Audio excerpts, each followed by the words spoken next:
بسم الله الرحمن الرحيم.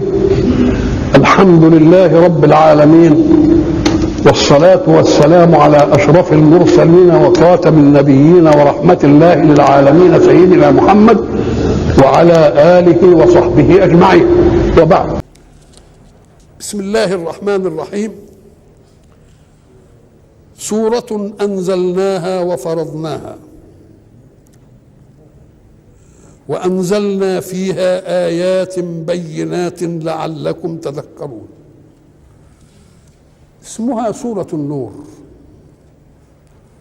وإذا استقرأنا موضوع المسمى أو المعنون له بسورة النور، نجد النور شائع في كل أعطاف، لا أقول آياتها ولا أقول كلماتها، ولكن النور شائع في كل حروفها.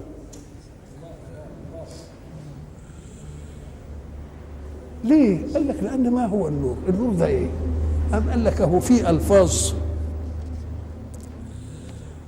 نطقه يعرفه أكتر ما تجيب لها 20 تعريف. طب عرف النور كده.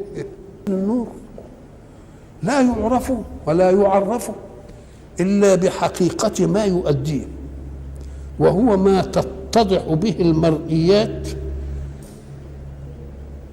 وتتجلى فيه الكائنات.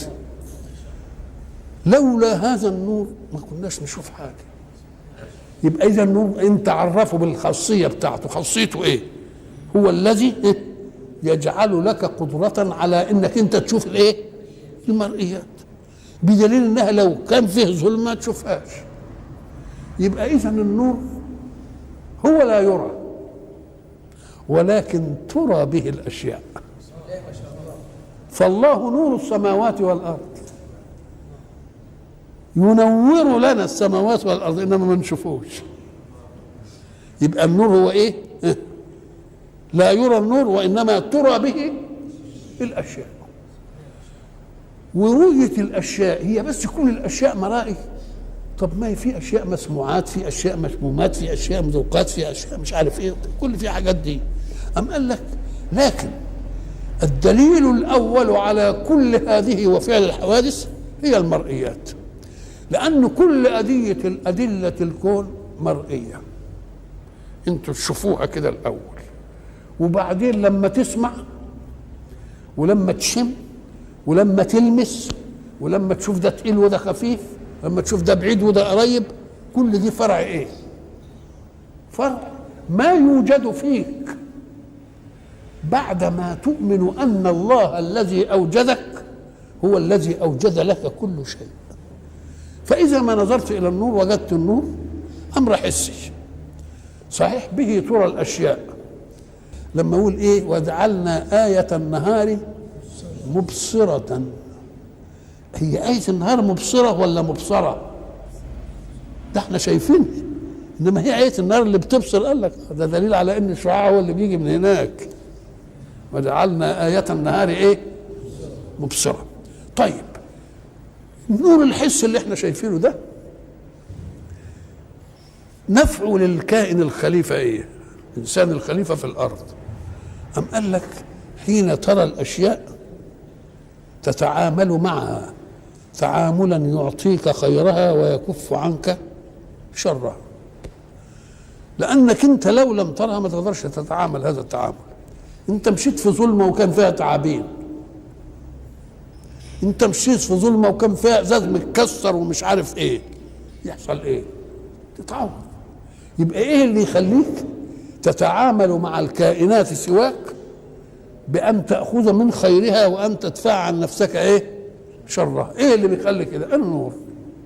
يبقى إذا النور الحس المادي ده بيخليني أشوف وأتعامل مع الأشياء، وإلا لو لم يكن هناك هذا التعامل المعروف كنت إن اصطدمت بأقوى منك حطمك، وإن اصطدمت بأقل منك حطمته. فأنت في الظلمة بين محطم لمن دونك ومحطم لمن هو أعلى منك. يبقى النور عمل إيه؟ خلانا لا نحطم اللي أقل مني ولا نتحطم للي اعلى ايه؟ للي اعلى منا. ولذلك سمى المنهج كله نور، اللي بيبين لي المسائل، يخرجكم من الظلمات الى ايه؟ الى النور. والشيطان يعملكم من ايه؟ ياخذكم من النور الى الايه؟ الى الظلمات. على الاول اذا نظرت الى هذا النور المادي زي ما قلنا زمان، تجد ان اذا لم تكن الشمس طالعه بنعمل ايه؟ والقمر عليه غيم والسماء مغيمه والنجوم لا ظاهره ولا قمر، واحنا بالليل ما فيش شمس، يبقى في ظلمه مطبقه ولا ما فيش؟ فيه ظلمه مطبقه. نعمل ايه؟ الناس حين لا توجد النور الرباني الالهي يصنعون لانفسهم انوارا تناسب مكانتهم. ده بالليل بنعمل كده، وبعدين لما تطلع الشمس الصبح ايه بنعمل ايه؟ كلنا بنطفي مصابيحنا. ليه؟ لان مصباح الله قد ظهر. يبقى اذا النور الهادي المادي بيغنينا عن انوارنا اللي بنختلف فيها باختلاف قدراتنا وامكانياتنا. فكذلك النور المعنوي الذي يهديك الى مناهج الحق، ان كان لله فيه توجيه فاطفئ مصابيح توجيه البشر. فكما ان النور الحسي ان نسب لله يغني عن كل انوار البشر، فيجب ان تاخذ ايضا النور المعنوي الذي يتحكم في تجليه القيم والمعايير والمعنويات. كما اخذت نور الله الحسي في هذا والغيت به كل نور لك، خذ نور الله في القيم، خذ نور الله في المعاني، خذ نور الله في السلوك، خذ نور الله في الاخلاق، خذ نور الله في التعامل. كل ده عشان يغنيك عن اي فكر من البشر. صورة النور جايه بقى تعمل ايه؟ تجيب نور المعنويات، نور القيم، نور التعامل، نور الاخلاق، نور الاداره، نور التصرف. كل دي جايبها النور. وما دام ربنا نزل النور ده بقى يبقى ما يصحش العقل البشري يوضع لنفسه ايه؟ قوانين ونور بقى. ومن لم يجعل الله له نورا فما له بصدق. ان ما كانش ربنا يعمل النور الشمس دي ما كانش حد يقدر يعمل نور ابدا. حال قوي. الحق سبحانه وتعالى خلق الانسان الخليفه في الارض علشان يعطي اليه من صفات كماله بعض الكمالات. فمن قدرته قلنا اعطاه قدره، ومن علمه اعطاه علما، ومن غناه اعطاه غنى، ومن بسطه اعطاه بسطا. الله اذا هو خليفه في الارض، بس خليفه منين؟ من الله. ان ظل متذكرا انه خليفه ولم يطغى ولم يتكبر عشان يقول انا اصيل في الكون لا خليفه، يظل الكون سليما. اذا الانسان الخليفه ده الله يريد ان ينشئه تنشئه طاهره، تنشئه شريفه، تنشئه كريمه، تنشئه على اعين الناس مفهومه. فيجي يقول لك انا خلقت الانسان الخليفه ده، خلقت كميه من البشر ويقعدوا خلفاء في الارض الى ان تقوم الساعه؟ لا، ده هيموت واحد ويطلع واحد. اذا الخلفاء ايه؟ متتابعون. وما دام خلفاء متتابعون يجوا ازاي؟ قال لك بالتكاثر والتناسل. طب والتكاثر والتناسل ده يعوز زوجين، ومن كل شيء خلقنا ايه؟ زوجين. فعلشان الخليفه ده يطلع طاهر وشريف وكريم وعزيز وينفع في الخلافه في الارض، لازم انا اللي اعمل له القوانين اللي الرجل ده يلتقي بالمراه في وضح النهار امام الناس جميعا. لما يجي عشان يعمل تكاثر يقول له اتجوز. شوف بقى الزواج بقى والهيصه اللي بتعمله، بنعملها اعلانات. مره نيجي خطبه وتعمل هيصه، ومره نعمل قال شبكه ونعمل هيصه، ومره نعمل عقد بنقول له العقد ده هتنسفه بعد، يقول لك لا دي بعدين. او كم هيصه؟ خطبه وشبكه وعقد، وبعدين نعمل ايه؟ زفاف. وكل مناسبه دي تتعمل ضجه، زينات وافراح واكل وشرب وضحك ومش عارف ايه. والرجل الذي ان اخبر بان واحد بص لبنته بس من الشباك يهيج دمه ويغير وبده يقتله. لكن قال لما واحد يجي يخبط بشرع الله يقول انا عايز اتجوز بنتك، يضحك ويفرح والست تزغرط في وضح النهار. يبقى اذا عايز التكاثر ياتي ايه؟ في وضح النهار، مش خلصت زنه، مش خفيه، عشان يطلع ايه؟ نسل شريف، نسل طاهر يصلح لخلافه الله بالايه؟ في الارض. فاول ما اتكلم عن حاجه راح اتكلم عن ايه؟ الزانيه والزاني. العجيب ان الصوره دي جت بعد ايه؟ بعد سوره المؤمنون. سوره المؤمنون قال قد افلح المؤمنون، وبعدين قال ايه؟ والذين هم لفروجهم حافظون. وبعدين هنا قال الزانيه، ده بالمقابل الزانيه والزاني. هنا الحق سبحانه وتعالى يقول لك انا اللي خلقت الانسان وخلق ذرات تكوينه، وعارف كل ملكه من ملكاته بتعمل مع الملكه الثانيه ايه. ففي تعايش ملكات، انت فاهم انها ملكه واحده، ده ملكات كتيره قوي. قال لك الدليل على ذلك ان الرجل اذا كما قلنا اذا علم ان ولد بيغازل بنته يعمل ايه؟ دمه هيك. يبقى الذرات معموله عشان ايه؟ عشان اللي يلتقي على غير طريق الله لازم يبقى يكون. ولما يجي له واحد بقى يخطبها كده ويجيب مش عارف ايه يضحك. ايه اللي عمل الذرات؟ ده هي كلمه زوجني زوجتك. الكلمه دي عملت ايه؟ ما دام حلال يبقى ايه؟ يبقى حاجه تسر وحاجه تضحك. قال ولما الواحد يتجوز واحده وبعدين يغطى النسل شويه، القيامه تقوم من الام ومع البنت ومن الولد، ودور على روحك وروح للدكتور واعمل الله ايه؟ امال عايزين خلافه ازاي؟ ما هو لازم عايزين خلافه، يبقى لازم يكون ايه؟ يبقى اذا الانسان في ذاته الحاح على الايه؟ الحاح على الخلافه. فاذا ما اردنا ان ننشئ خليفه في الكون على غير مواصفات الحق لازم يضطرب الكون ويطلع خليفه ايه؟ في الظلام، ويمكن ايه؟ يتوقد، ويمكن يتقتل وهو لسه في الايه؟ في البطن، ويمكن يبقى الراجل متشكك في الولد يؤمله ويبقى متشرد ويبقى الله مساله. يبقى اذا المساله ايه؟ عايزين خليفه في الارض على مواصفات من اراد الخلافه. هذه المواصفات ان يلتقي الزوج بالزوجه على ما شرع الله. تبقى مساله ايه؟ واضحه. انما ان يدس كده يندس نقول لك تعالى بقى. اذا اول عمليه في الزنا الخطر فيه الانساب، تختلط الانساب وتشكك كل واحد في ابنه. لان ما تشوفش واحد يهمل ابنه كده ويقعد يصرف مصاريفه كده على القهوه ويعمل بها اللي مش عارف وسايب ابنه جعان وسايب ابنه في الشارع. ده لازم ده عنده فكره متشكك في نسبه الولد ده. انما لو عنده فكره صح ان ده ابنه يبقى متلهف عليه ويجوع ويشبعه ويتعرى ويلبسه. اذا ربنا عايز المساله ايه؟ عايز المساله لما يجي النسل اللي هيبقى خليفه ده يبقى نسل ايه؟ نسل محضون بأبوة صحيحة شرعية وأمومة صحيحة شرعية.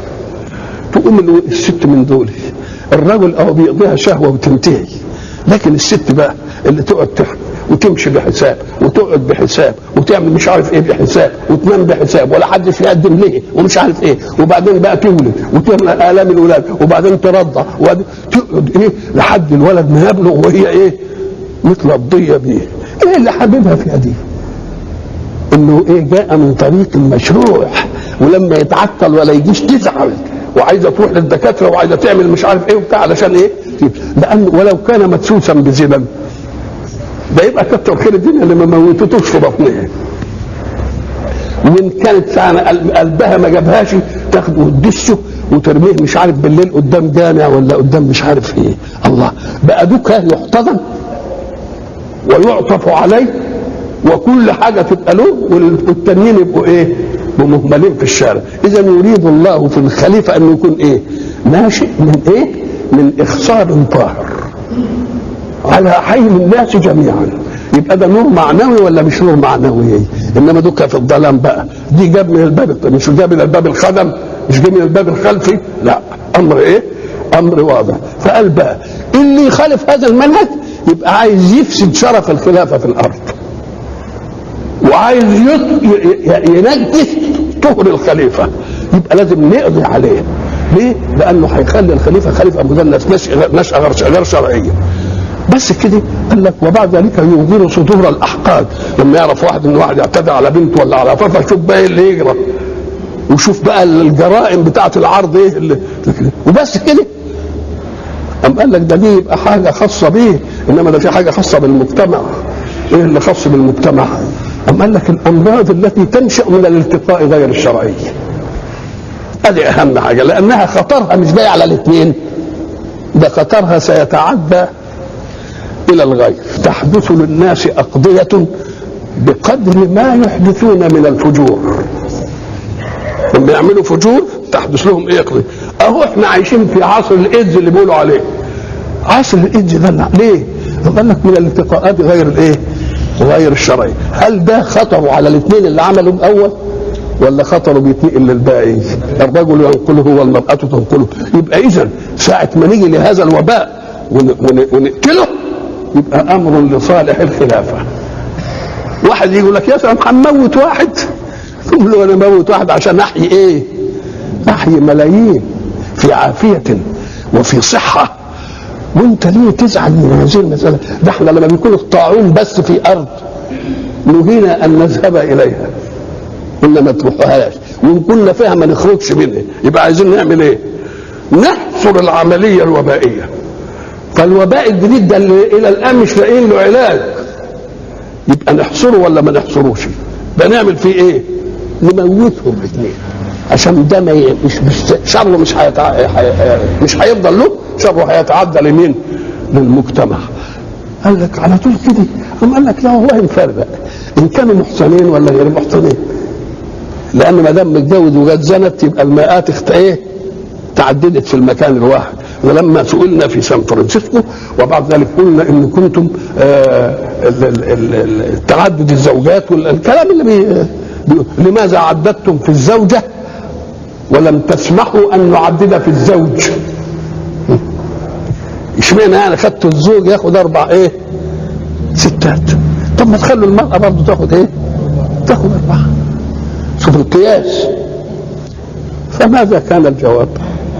قلت اسألوهم أعندهم مكان يستريح فيه الشبان جنسيا؟ قالوا بعض الولايات فيها هذه الأماكن، يعني بود دعارة يعني. طيب ماذا احتطتم لصحة المجتمع؟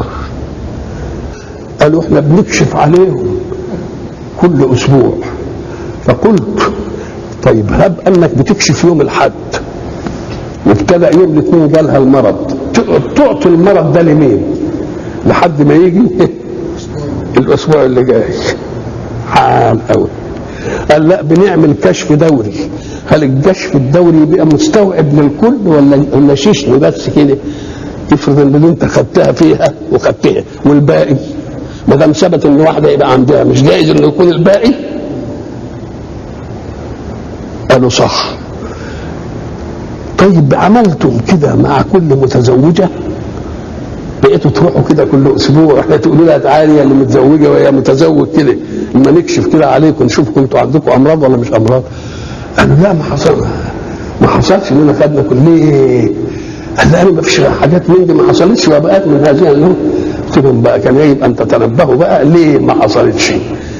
لان اللي بيحصل من الامراض ان الماءات بتاعت الرجال بتتعدد في مكان واحد ولكل ماء سياله. فلما تيجي الماءات تتعدد في مكان واحد الماءات ميكروباتها تتصارع فينشا منها منشا. لكن اللي واحده متجوزه واحد ما فيش الا ماء واحد بينزل عندها خلاص ما فيش فيها اذا عرفتم لماذا لم يعدد الله المراه لم يعدد الرجل وعدد المراه؟ لانه لو عدد الرجل لتعددت الماءات في مكان واحد فينشأ منها فينشأ منها المرض. إذا ما دام حدثت فجور يبقى لازم تحدث أقضية. الأقضية تعمل إيه؟ ما هي الناس مش واخداها الوازع الديني انفقد، يوم لازم يجيب لهم الوازع الوازع الحسي. الوازع دلوقتي لما تروح في أي بلد تلتفت تلاقي كل واحد داخل فندق واخد الفوطة بتاعته وياه وواخد الصابونة، وقبل ما يزعل على الفرش يخلوهم يجددوا له الفرش. ليه؟ خايف لا يجي له هذا المرض. يبقى مرض فزع ولا ما فزعش؟ يبقى احنا اذا لما بنيجي علشان نقول ارجموهم ونحرق العمليه دي كلها احنا هنفقد 2. انما هيسلم هيسلم مجتمع بأسره. يجي أصحاب بقى الرحمة الحمقاء يقول لك يا سلام تموتوا كده مش عارف إيه. يا أخويا تموتوا، ده حادثة سيارة واحدة بتموت لها كم واحد، وحادثة طيارة بتموت لها كم واحد، وزلزال بيموت كم واحد. يعني قلبك ملان رحمة قوي هتقف على الناس، الموضوع ده ليه ما تتخلصش منه. إذا فقول الله الزانية والزاني فاجلدوا كل واحد منهما 100 جلدة. ده إذا كان مش متجوز، لأن هيبقى واحد وواحدة ما فيش لسه حصل حاجة. لكن المتجوزين بقى يبقى لهم حكم تاني نستأصله. الحق سبحانه وتعالى قال الزانية والزاني فاجلدوا. فلما كان يقول الزانية والزاني كان لو قال الزاني بس كان يشمل مين؟ الأنثى والذكر. إنما ربنا جابها كده علشان إيه؟ علشان حكاية حصلت حتى من الأئمة. قال لك لأنه ربما يقول لك أصل الزاني واطئ والمرأة موطوءة، فالفاعل مين؟ الرجل. يمكن هي ملهاش فاعل، فحب يجيب الذكر والأنثى بلفظ صريح كده عشان ما تدخلش الحكاية دي.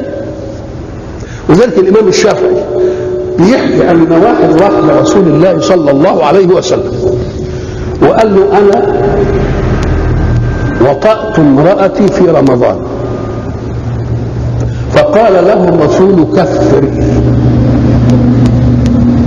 الشافعي خد من دي إن الواطئ هو اللي عليه إنما الموطوءة ملهاش. مدام قال له لو كان كده قال إيه؟ كان قال إيه؟ كفرا. فيبقى عمل الفاعل هو مين؟ فبتقول له ده واطئ، وان كان يبقى في فرق بين واطئ وبين جامع. واطئ هو عملها كده ان شاء الله يكتفها ويعمل فيها، انما جامعه يبقى العمليه من مين؟ من اثنين. يبقى من اثنين يبقى دول عليهم الكلام على الاول. فقال لك هو جاب الزانيه والزاني بالتصريح كده ولا قالش الزاني بس، يمكن عشان دي ايه؟ دي ما تجيش. أنا بقى لما وقفت عند المسألة دي قلت الرسول صلى الله عليه وسلم استفتي فأفتى. من الذي استفتى؟ الرجل أم المرأة؟ الرجل. يبقى الحكم خاص بمن استفتى، قال له كفر. لو كانت المرأة اللي جت برضه كان قال لها إيه؟ كفر. يبقى الشافعي في دي. مفهوم الكلام؟ يبقى ما دام قال له كفر لانه هو اللي مستفتي، ما عرفش هو غصبها كتفها وعمل فيها مال، تبقى لا لما تيجي تقر على نفسها وتقول ده حصل يبقى يقول لها ايه؟ يبقى يقول لها كفري. ادي واحده. الشيء الاخر يبقى كرر الزانيه والزاني، وان كانت كلمه الزاني تشمل الاثنين زي قال علشان نقطع الخلاف ايه؟ الخلاف من ده. هنا بقى في نظير في الحدود. نص قال الزانية والزاني، ونص ثاني في حد آخر قال والسارقة والسارق والسارقة. الله، في الأول قال إيه؟ الزانية الدين، لكن في السارقة قال إيه؟ والسارق. مع أن الاثنين حدود، كان مقتضى هذا إن السياق يبقى في النص التعبيري واحد. أم قال لك لا، لأن أصل الزانية المرأة هي التي تغري بزينتها إلى آخر الرجل، يبقى هي اللي عاملة الهيجان ده. ولذلك قال للرجال غضوا وقال للنساء ما تبدوا زينتكم. يبقى ايه اللي بيهيج؟ هي اللي بتهيج، يبقى مدخلها في العملية أولا. لكن السارق المرأة لا تكلف مؤونة حياة، واللي مكلف مؤونة الحياة مين؟ الراجل. هو اللي كان يبقى يسرق هو، انما هي قاعده تستقبل بس، قاعده في ايه؟ يبقى مالهاش دعوه. لكن الا يجوز ان تسرق؟ يجوز برضه. قال والسارقه، يبقى مره قال الزانيه والزاني ومره قال والسارق، عشان تعرف انه كلام ايه؟ كلام موزون، كلام رب. كل كلمه لها ايه؟ لها عطائها. وما دام الكلمه من رب حكيم يبقى لازم تقول دي ليه؟ ودي ليه؟ ودي ليه؟ لو كان كلام تقنين عادي ما كانش يلتفت الى هذه ابدا. قال الله سورة، واحنا عارفين السورة هي طائفة من الآيات تجتمع بأول وآخر. مرة تبقى طويلة أوي زي البقرة، ومره تقول هو الله احد وانا اعطيناك الكوثر. ملهاش كميه مخصوصه، الكميات فيها توقيفيه. هنا قال سوره ولا قال سوره، هذه معنى السوره. ماخوذ من ايه؟ من سور البيت. اذا محوطه بابتداء ونهايه، طائفه من نجوم القران محوطه ببدايه ونهايه، وفيها ايه؟ احكام كثيره. سوره انزلناها. ساعة ما تسمع كلمة الإنزال تفهم أن الذي أنزل أعلى من الذي أنزل إليه. يبقى أنزلنا تفيد الإيه؟ العلو، ورفعت تفيد إيه؟ إن اللي رفع أدنى على الأول. سورة أنزلناها وفرضناها. فرضناها، ما هو الفرض؟ الفرض احنا نعرف إنه شيء مفروض، يعني واجب أن يعمل. طب وواجب أن يعمل ليه؟ لأن المشرع قال. يبقى لازم فرضناها بمعنى قدرنا ان هذا حكمه هذا. يبقى فرضناها يعني قدرنا، ولذلك هناك فنصف ما فرضتم، فنصف ما ايه؟ ما قدرتم. يبقى قدر ربنا، يبقى كل حاجه لها حكم ربنا ايه؟ مقدره على قدها. سورة انزلناها ايه؟ وفرضناها وانزلنا فيها ايات بينات. انزلنا فيها ايات بينات. ما هي الايات؟ احنا قلنا الايات تطلق على كم حاجه؟ قلنا تطلق على آيات الكون الملفتة إلى وجود الخالق الأعلى، وآيات المعجزة التي تثبت صدق الرسول، وآيات الإيه؟ الأحكام. سورة أنزلناها وفرضناها وأنزلنا فيها آيات بينات لعلكم تذكرون. ده إيه؟ لعلكم تذكرون دي إيه؟ يعني معناها كده، يعني بلغيبك علشان ايه؟ تاخد الايات دي كده باستقبال كويس وبتطبيق كويس عشان تستفيد بايه؟ بخير تشريع الحق للخلق.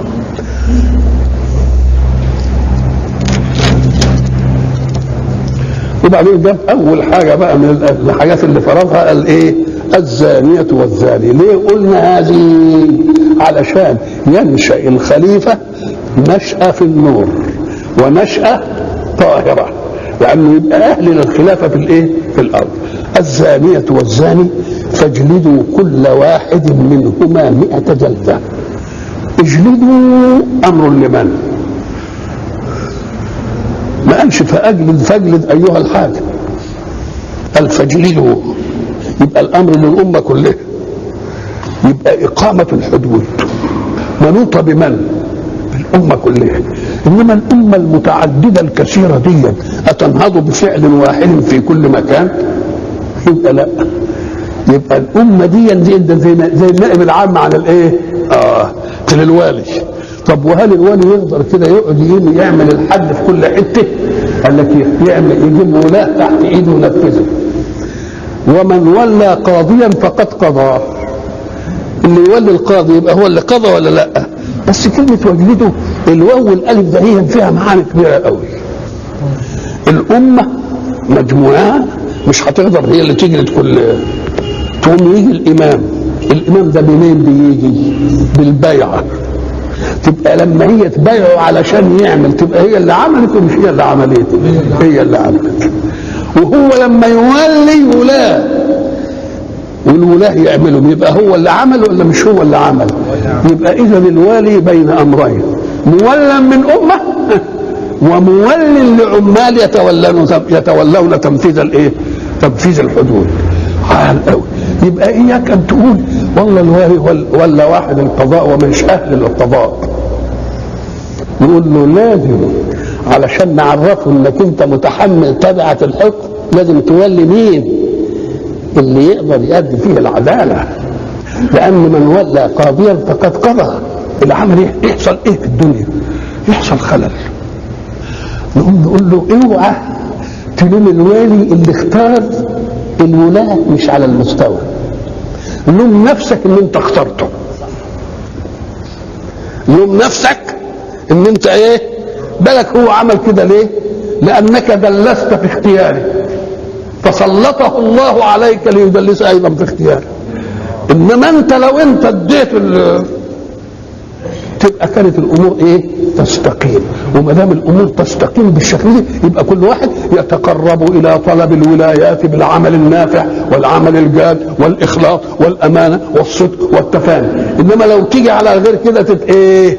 طيب ولما بقى الكل بقى يروح من الباب الخلف بقى كده، المصالح بتاعت الناس مين يقضيها؟ تتعطل مصالح الناس وتتبهدل امورهم كلها. أم قال لك لكن الله الرحيم بخلقه يقول فيه ناس أنا سأقذف في قلوبهم حب الإخلاص وحب العمل، وهم دول اللي يشيلون. ولذلك لما يكون في مكتب وفيه 10 سيئين 9 سيئين وواحد محسن، المحسن ده يشيل مين؟ يشيل ال9. ولذلك الحسنة ب10 أمثالها. عشان كده من رحمة ربنا بالإيه؟ من رحمة ربنا بالإيه؟ يبقى ده جاي منين كله؟ جاي منين؟ لأن اجلده ألف وجيم ولام ودال، وبعدين فيه واو وألف. الواو والألف فيها كل الكلام ده اللي احنا قلناه. الواو والألف دي فيها كل الإيه؟ الكلام ده. بقي الجلد، قال لك جلده يعني إيه؟ جلده ضرب جلده، ورأسه ضرب رأسه، وظهره ضرب ظهره، وصدره ضرب صدره. يبقى جلده يعني ضرب ايه؟ ضرب الجلد ضربا لا يقطع لحما ولا يكسر عظما، لأن الضرب حسب قوته. الضرب بتاع الجلد ايه؟ جلده لا يقطع لحما ولا ايه؟ ولا يكسر ايه؟ ولا يكسر عظما. فاجلدوا كل واحد منهما 100 جلدة ولا تأخذكم بهما رأفة في دين الله. اوعى تقول يا اخي هنضربه مش عارف ايه، يقول لك دي رحمة حمقاء. ليه؟ لأنني بشدد العقوبة دي عشان ما حدش يعمل الجريمة. ولذلك احنا قلنا شفت السعودية كان زمان لما يروحوا يحجوا لازم يطلع هنا جيش بعدده اللي بيسموه المحمل زمان عشان يحمي الحديد. الاصل فيه يحمي ايه؟ من ايه يحمي الحديد؟ من الناس اللي كانوا بيطلعوا عليهم ويقتلوهم وياخدوا اللي معاهم. لما طبق حكم الله ولا حاجة حصلت. إذا بلد واسعة دي جبال ووديان وصعاري واسعة، تحكمها عين بشر؟ لا، يحكمها تقنين خالق. الله ما شاء الله. انما مين اللي هيجيب في كل حته نجيب عساكر؟ ما يمكنش. ده ايد واحده تتقطع تمنع الايدي. لكن احنا لما نقول اقطعوا الايدي يقول لك يا سلام ايه البشاعه دي؟ يا شيخ البشاعه، والبشاعه يعني مش في هيروشيما لما عملت قنبله كده عمال اثرها لسه في اللي بيتولدوا النهارده. البشاعه ما تجيش في باخره بتغرق، طياره بتسقط، بشاعه ايه؟ طب الحروب اللي انتوا بتشنوها دي بتشوف المعوقين منها قد ايه؟ ايه المعوقين؟ كتير قد اكثر من كده ولا مش اكثر؟ تبقى ايه الرحمه الحمقاء ولا كراهه لحدود الله؟ ولذلك انا قلت مره من عرفه، خطبه عرفه للناس جميعا، قلت ارجعوا الى حكامكم وقولوا لهم اقطعوا يد السارق. فالذي لا يقطع يد السارق في نيته ان يسرق، خايف على ايده، خايف على ايده لما نجيب له سيره القطع ايده تنمل، ايده تنمل. نعم. فالمسألة الذي شرع اللي حمى ده هو بيعمل هذا عشان يحمي الباقي. هنا بقى اللي بنجلده 100 جلدة ده مين؟ غير المحسن اللي مش متجوز. انما المتجوز له حكم تاني. الحكم التاني بتاع المتجوز مين اللي عمله بقى؟ رسول الله صلى الله عليه وسلم، من تشريع رسول الله. قال لك الله ازاي يعني؟ قال لك لأن رسول الله، لأن القرآن مش جاي كتاب منهج بس، ده القرآن جاي معجزة وجايب أصول المنهج. وبعدين جه في آية منه كده وقال احنا وكلنا الرسول في إنه يشرع. ما آتاكم الرسول فخذوه وما نهاكم عنه فانتهوا. طيب، والحكم الذي يؤخذ من القول مش ممكن يقول ده نقعد نقلب فيه كده ونجيبه مش عارف ايه. طب والحكم الذي يؤخذ بالفعل من المشرع؟ ده فعل، مش كون تقدر تتلكك فيه وتقول لا ده النص مش عارف ايه، ده مين نفهم فيها كذا. ده فعل، والرسول فعل ولا ما فعلش؟ يبقى ده هو الايه؟ قال لك يا اخي ازاي؟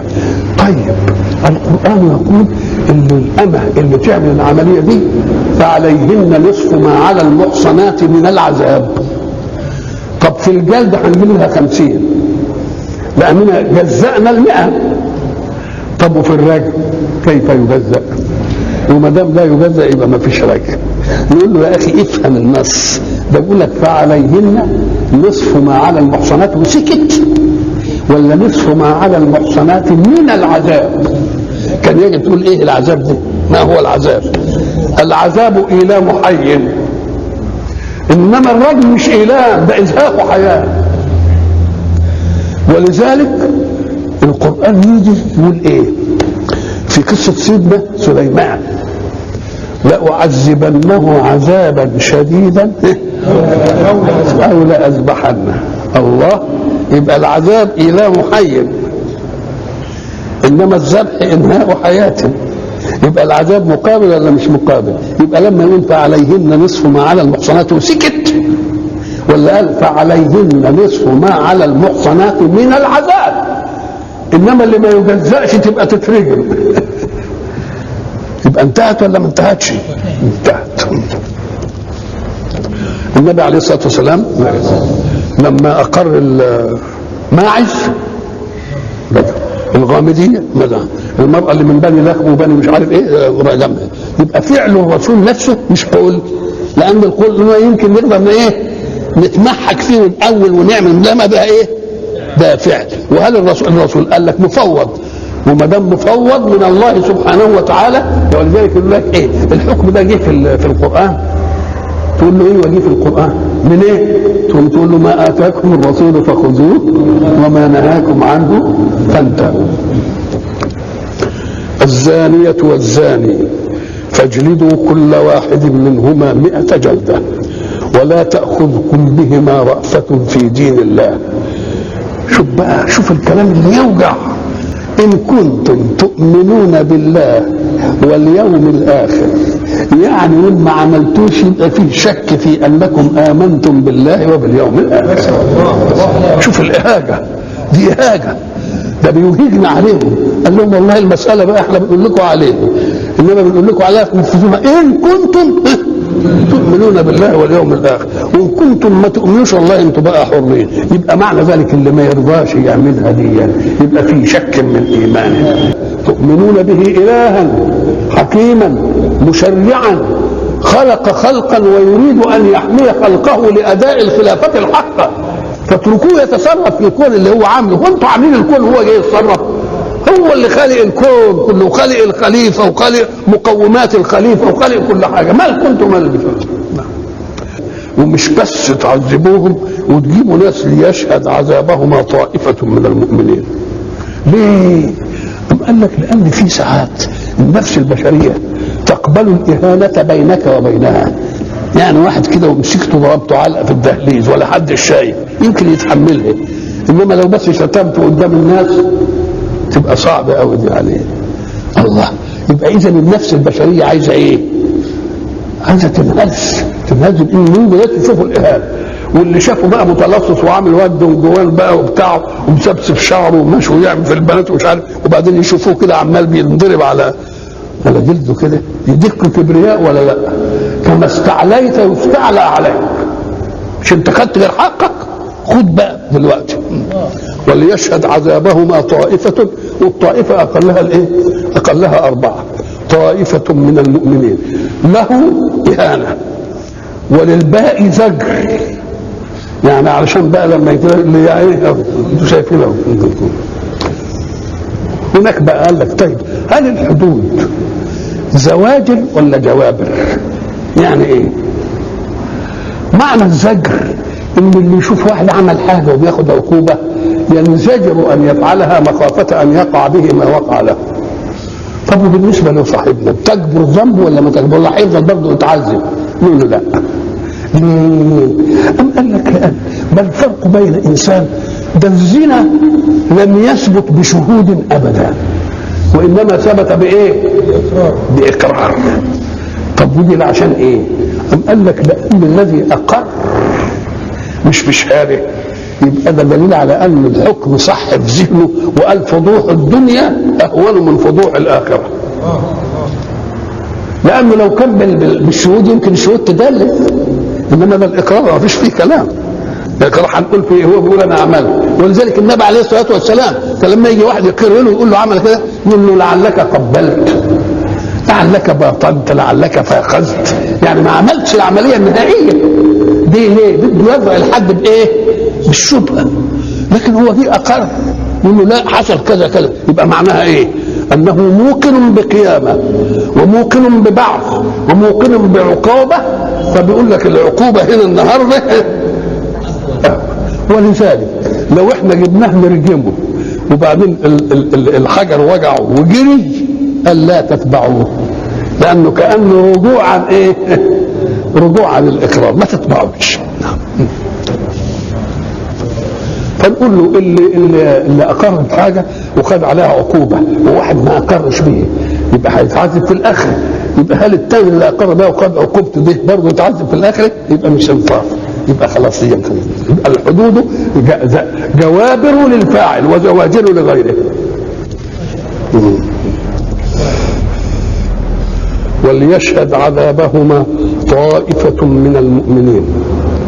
الزاني لا ينكح إلا زانية أو مشركة، والزانية لا ينكحها إلا زان أو مشرك، وحرم ذلك على المؤمنين.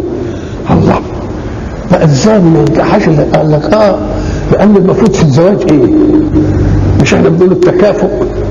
ليه؟ عشان ما فيش زوج يستعلى على الآخر بشيء. وإلى لقاء آخر.